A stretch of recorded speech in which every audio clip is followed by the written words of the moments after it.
Bem-vindos a mais um episódio E2. A Feira Internacional de Lisboa transformou-se num palco onde a educação e o emprego são os atores principais. A Futurali recebe milhares de alunos de todos os cantos do país. Aqui olha-se para o futuro enquanto se tiram dúvidas sobre cursos, programas ou ofertas profissionais.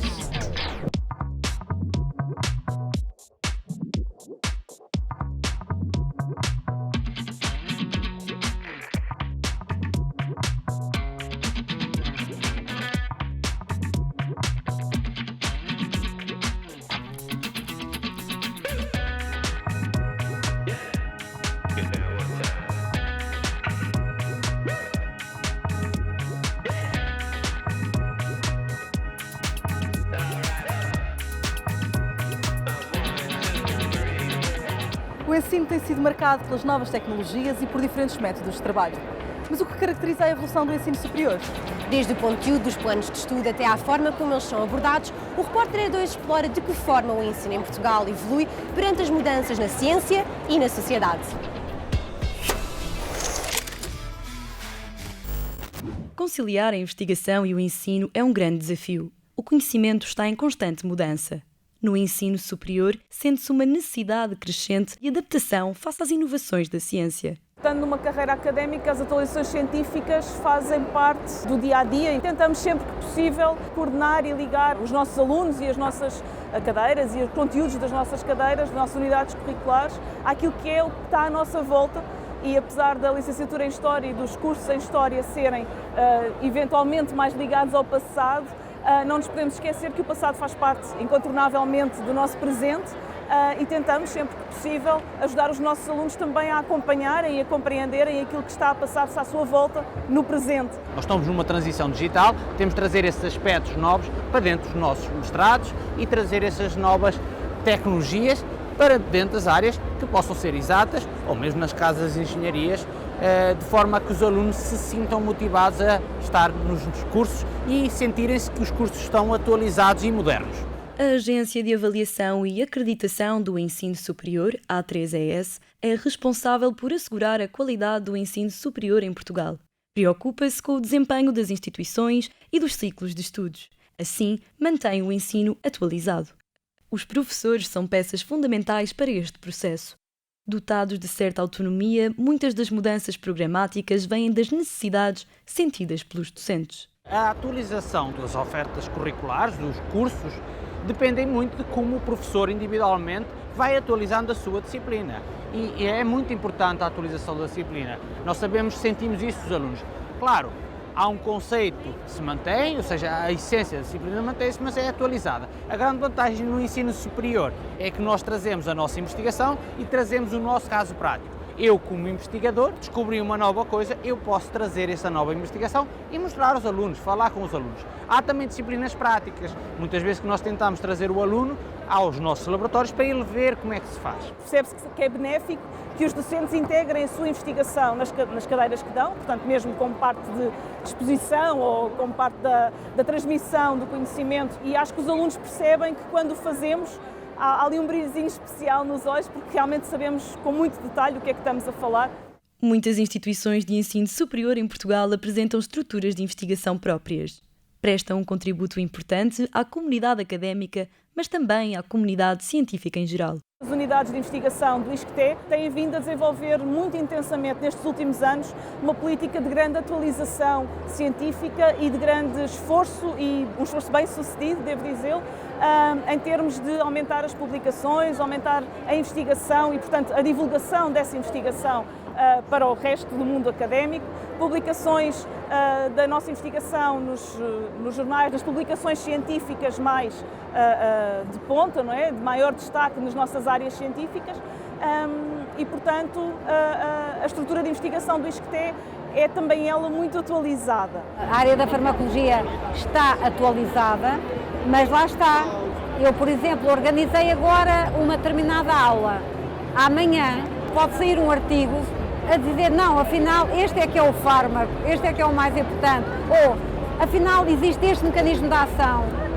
E nós, afinal, a aula está dada e logo no dia a seguir já temos esta.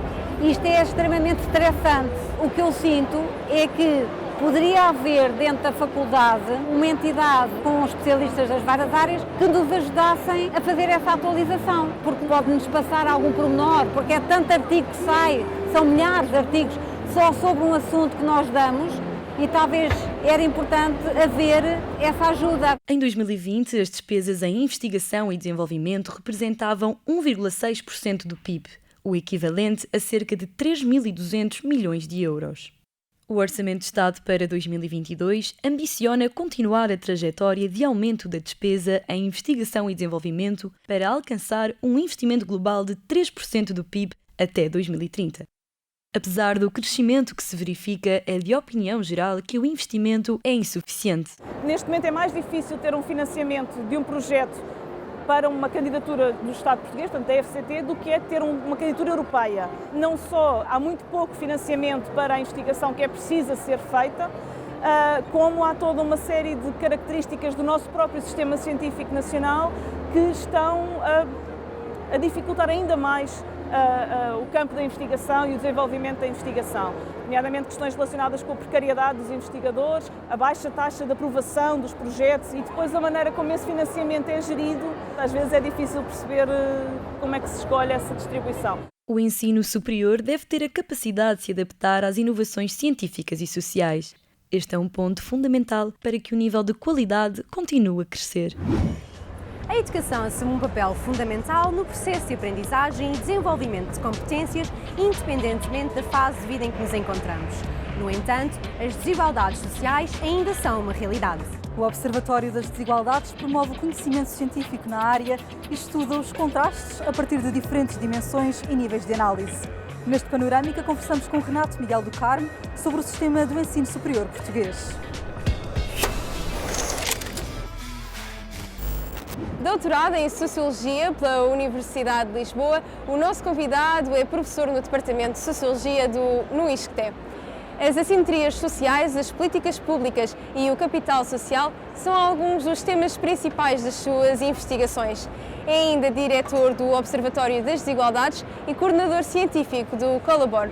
Neste Panorâmica vamos estar à conversa com Renato Miguel do Carmo sobre as desigualdades no acesso ao ensino superior em Portugal. Renato, muito obrigada por ter aceitado o nosso convite. Portugal saiu há 48 anos de um regime repressivo, onde o ensino era considerado elitista, só os privilegiados é que podiam continuar os estudos. Apesar de já não se viver em ditadura, as desigualdades sociais no acesso ao ensino superior são ainda um problema no nosso país. Muito obrigado pelo convite, é com muito gosto que aqui estou. De facto, o país durante estes quase 50 anos evoluiu bastante e, portanto, houve uma grande progressão a vários níveis. Portugal continua a ser um país muito desigual, comparando com a Europa. E, portanto, nós temos assimetrias sociais muito fortes, como disse. Continuamos a ser assimetrias territoriais também que se estão a intensificar. Temos níveis de desigualdade de rendimento também acentuados, que depois se relacionam com outro tipo de desigualdades, nomeadamente as desigualdades de género, por exemplo, que é algo que ainda persiste muito na sociedade portuguesa, apesar de, ao longo destes anos, se verificou uma alteração muito profunda ao nível da entrada da mulher nos vários níveis de ensino, no ensino superior, que já há algum tempo é maioritário, não é? E também no mercado de trabalho. Portanto, nesse sentido, o 25 de Abril significou muitas conquistas, mas também significou, de facto, foi de facto muito importante para a emancipação da mulher a vários níveis. E este caso, por exemplo, é muito sintomático relativamente à questão de género, não é? Nós temos, de facto, uma entrada massiva das mulheres no ensino superior, no mercado de trabalho, mas as desigualdades ainda persistem, designadamente desigualdades salariais, e, portanto, continua a haver o gap do ponto de vista salarial. No acesso das mulheres, por exemplo, a posições de topo, isso continua a ser ainda uma grande dificuldade, aquilo que se define como glass ceiling, e, de facto, isso leva o seu tempo. O ensino superior é uma condição importante para que isso se altere, não é? Mas não é suficiente. Um estudo publicado pela Fundação Belmiro de Azevedo mostra que há uma relação direta entre o nível de escolaridade das famílias, o ingresso no ensino superior e a faculdade e o curso que são escolhidos. É difícil contrariar esta tendência? Sendo Portugal ainda um país desigual, de facto nós verificamos que as origens sociais ainda contam muito e verifica-se que há uma relação ainda entre maior sucesso educativo, menor abandono escolar e o maior nível de escolaridade por parte dos pais. Portanto, significa que há aqui um efeito ainda de reprodução social. Significa que, de facto, que ainda conta muito as origens sociais. Portanto, ter pais com licenciatura, formados, com níveis de escolaridade mais elevada, com níveis de rendimento mais alto, vivendo, por exemplo, nos centros da cidade e por aí diante, isso continua a fazer diferença.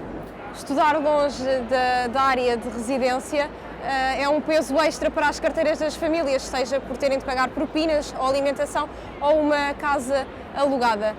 Isto não é então um fator mais nítido para os estudantes que pretendem sair do interior ou de zonas mais pequenas para os grandes centros urbanos?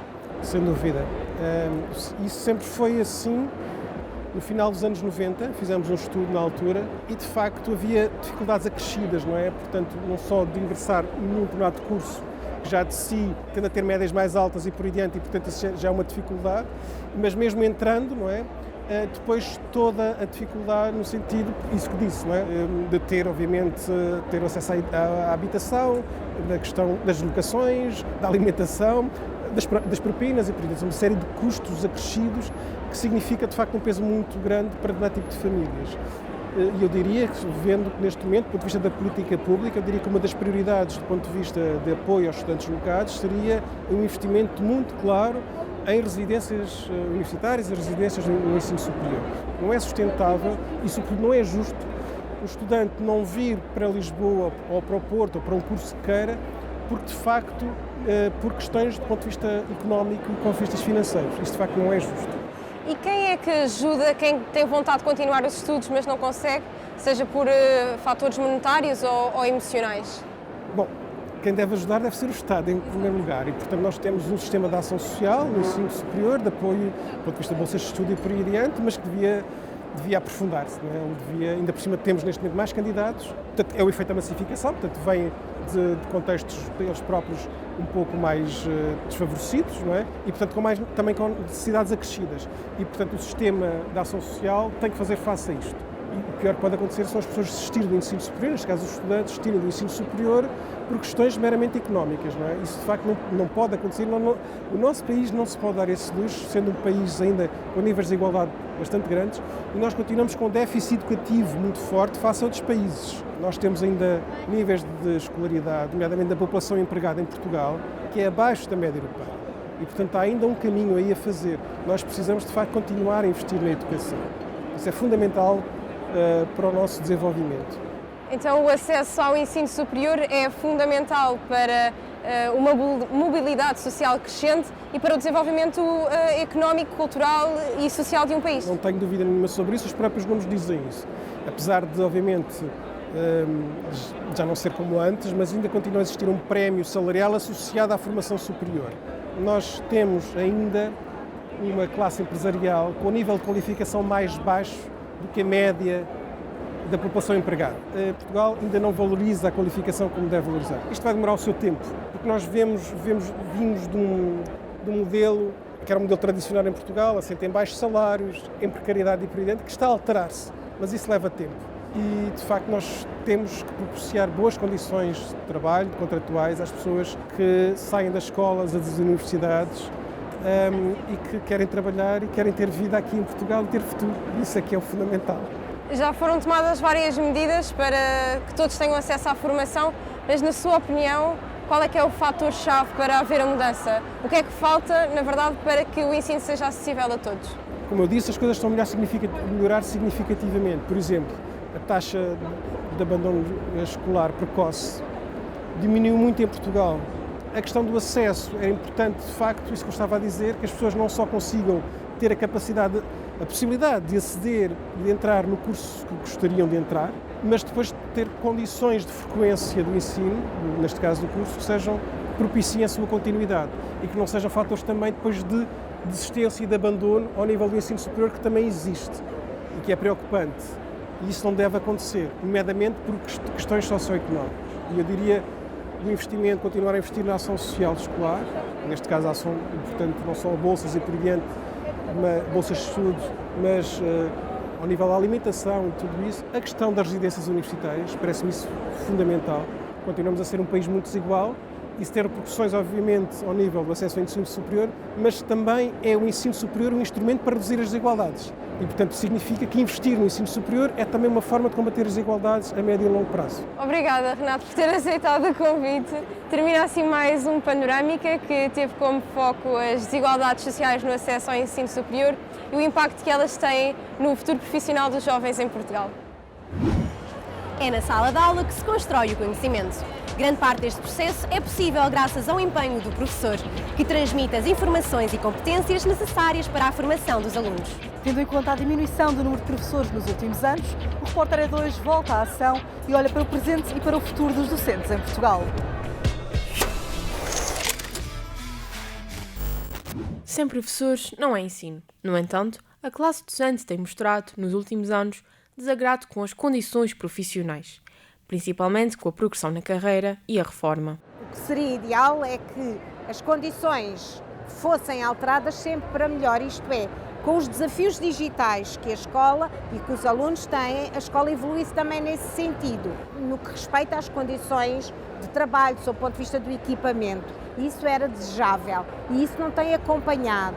Uma das razões para atrair jovens para a profissão é também tornar a carreira atrativa, porque os jovens não vêm para uma profissão onde há instabilidade, demoram muitos anos para vincular, para arranjar uma situação estável, os salários são baixos e, portanto, esse é um problema a curto e médio prazo que tem que ser resolvido, que é como é que se atrai jovens para a profissão, numa profissão que está a envelhecer.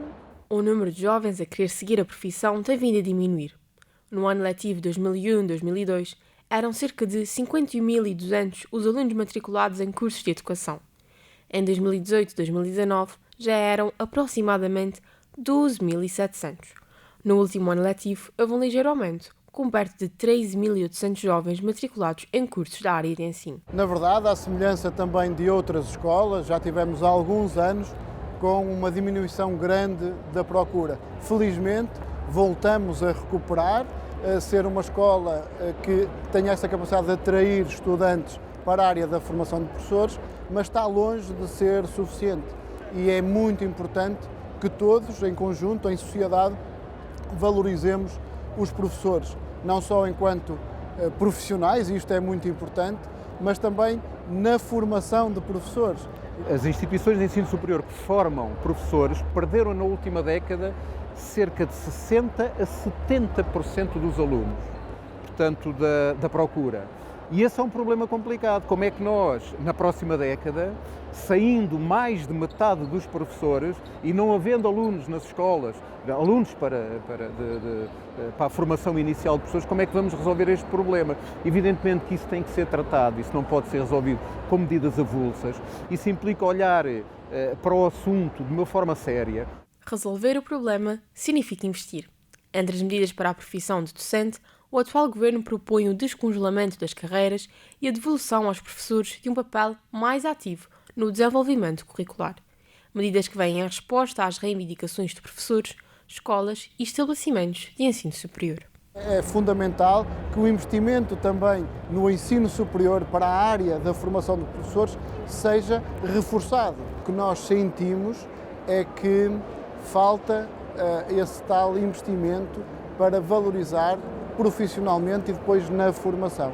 E há muito a fazer, porque os números são claros e vamos ter, de facto, falta de professores. Sob o ponto de vista de formação, vamos fazer aqui uma pressão e vai haver aqui aliciantes para que esta profissão seja a escolhida, ou escolhida em primeiro lugar, porque depois também temos isso. Eu, quando escolho ser professora, isto não pode ser a minha terceira escolha, porque ser professor é muito mais do que ensinar, é acompanhar, é ser amigo, é ter uma disponibilidade bastante grande. A falta de professores é o maior problema associado à classe docente. Dados da Direção-Geral de Estatística da Educação e Ciência estimam que até o ano de 2030 cerca de 52.000 professores irão reformar-se. Para combater esta quebra, seria necessário contratar 34.500 profissionais até o fim da década. A parte dos alunos percebem exatamente a nossa exaustão em algumas alturas, as nossas desilusões e também, sob o ponto de vista da empregabilidade. De facto, eles veem que agora pode ser uma via para ter uma profissão logo à saída das faculdades, mas não é uma profissão aliciante. Dos professores, a média de idade são 45 ou 46 anos. Esta é a perspectiva. É um jovem com 20 anos escolher uma carreira, mas sabe que pode vincular 20 e tal anos depois. Isso cria aqui um problema. Não há dúvida de que os professores são uma peça crucial na educação dos portugueses. No entanto, ainda há muito trabalho pela frente. Completar uma licenciatura ou mestrado no estrangeiro faz parte do percurso académico de milhares de estudantes portugueses. Mas até o momento de fazer as malas e viajar, existe um longo caminho que implica pesquisa e orientação. O Centro que Explica vai dar a conhecer algumas das opções que existem para os alunos do ensino superior. Além disso, esclarece dúvidas relacionadas com o processo de admissão e os custos financeiros associados.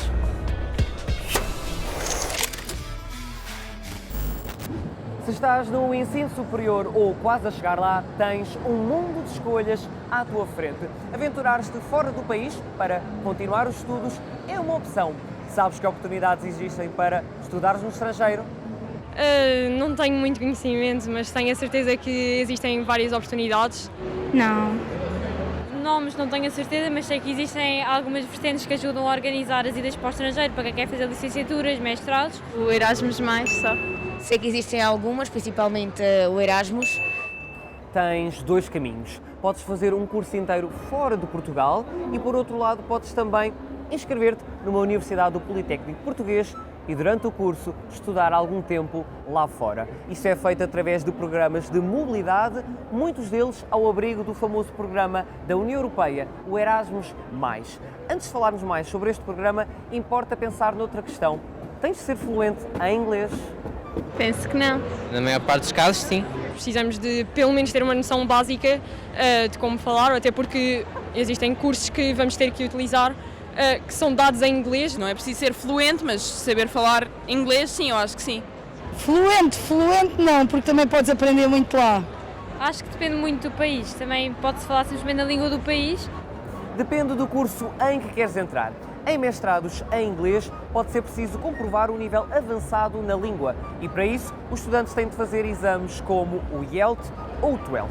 Em licenciaturas, pode ser preciso realizar testes de nível, mas não te esqueças de uma coisa, mesmo que não tenhas um inglês espetacular, vais poder pô-lo em prática durante muito tempo.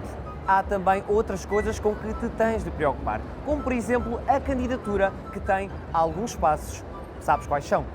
Tem que ter uma média específica. Tem que fazer parte do ensino superior. Pode ter? Não sei. Tem que se candidatar, obviamente, às universidades que quer. Tens de preencher formulários, apresentar por ordem de preferência as universidades em que gostavas de entrar e também escrever uma carta de motivação. Depois é esperar pelas colocações. Quando elas estiverem feitas, o processo passa a ser feito a 3, entre ti, a tua escola e a universidade em que gostavas de entrar. Mas nesta altura, atenção ao plano de estudos, porque tens de olhar para uma sigla chamada ECTS. Conheces? Eu acho que é aquilo que nós precisamos de ter para acabar o curso. São os créditos das cadeiras.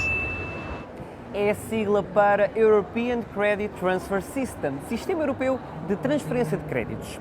De acordo com o tempo em que estiveres a estudar fora, tens de escolher unidades curriculares com um valor total de ECTS correspondente ao mesmo período em Portugal. Deves ainda escolher o SES da mesma área científica do teu curso. Na hora de ir, a carteira vai fazer uma pergunta muito importante. Como são pagos estes estudos? Acho que nós podemos ter bolsas, não sei se é todos, mas sei que alguns podem ter bolsas. Tem uma percentagem que faz parte de uma bolsa que lhes é dada quando são aceitos na candidatura. Existem bolsas consoante os países que ajudam um pouco a pagar as contas do que se vai gastar lá. Se os intercâmbios forem financiados pelo programa Erasmus, assim que tiveres a vaga, tens automaticamente uma bolsa de mobilidade. Ela não cobre todas as despesas, mas dá uma grande ajuda. A bolsa tem em conta o custo de vida do país para onde vais. A maioria do valor chega no início da viagem, o restante chega no final. Podes ainda ver junto da tua escola se existem outros programas de apoio caso tenhas dificuldades financeiras. Posso ainda dizer-te que existem países onde as propinas são muito baixas ou mesmo gratuitas. Pensa bem, procura bem, este é um processo complexo, mas no final o prémio compensa, ganhas conhecimentos e alargas horizontes. A importância da educação vai além da transmissão do conhecimento teórico. Durante o percurso, os estudantes são constantemente desafiados. Os alunos de hoje são os profissionais de amanhã. As cortinas fecham-se na Futural e o episódio de hoje chega ao fim. Não percas os nossos conteúdos online nas redes sociais. Além disso, podes ver o E2 na RTP Play e no YouTube, em E2 Esque. Até à próxima semana.